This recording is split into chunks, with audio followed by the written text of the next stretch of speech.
బయటకొచ్చేసి. నేను బాత్ చేశాను నువ్వు ఇక వెళ్ళొచ్చు అన్నట్టు చెప్తుందనమాట.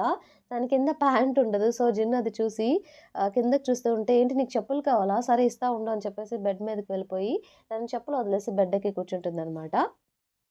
"నువ్వెక్కడ పడుకుంటున్నావంటే, నేను పక్కనే పడుకుంటానులే" అన్నట్టంటే, "సాంగ్లై ప్లేస్‌లోలే" అన్నట్టు చెప్తాడనమాట. సరే అని చెప్పేసి తనిక పడుకొని పోతుంది. అంటే జస్ట్ అలా పడుకుంటుంది. ఇక నేను వెళ్తున్నాను అని చెప్పి వెళ్ళిపోతూ ఉంటే ఏదో సౌండొస్తుంది. వెంటనే వెళ్లి చూస్తే ఏం కావాలి ఏమైందంటే, "ఏం లేదు నాకు కొంచెం పెయిన్ ఎక్కువగా ఉంది" అన్నట్టంటే, ఆహ్, మరి హాస్పిటల్‌కి వెళ్దామా అంటే, "లేదు లేదు ఇది అలవాటే నాకు" అన్నట్టు తను చెప్తుందనమాట. తనేం చేస్తాడంటే జెన్ గూగుల్‌లో చెక్ చేస్తూ ఉంటాడు. అంటే పెయిన్ రిలీఫ్ అవ్వడానికి ఏమన్నా మనకి పాసిబిలిటీ ఉందా అని చెప్పేసి. సో, ఇలా చేయమని చెప్తాడనమాట. వార్మ్ చేసుకో ఆ ప్లేస్‌లో అంటే, ఆల్రెడీ చేస్తున్నాను బట్ ఎఫెక్టివ్‌గా లేదు అంటే అన్నట్టు తను చెప్తుందనమాట.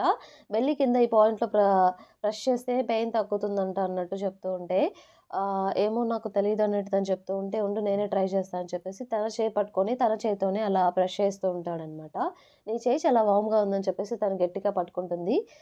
తను అలాగే పట్టుకొని ఇలాగే ఉండు నువ్వు కాసేపు అని చెప్తే కజిన్‌కి వేరే చాయిస్ లేక అక్కడే కూర్చుని పోతాడనమాట. తన హ్యాండ్ అక్కడే పెట్టేసి తనిక పడుకుంటూ పోతుంది. తనకి మళ్ళీ గాలాడట్లేదని చెప్పేసి విసురుతూ ఉంటాడు. అక్కడ పక్కనే పేపర్ తీసుకొని ఒకటి జిన్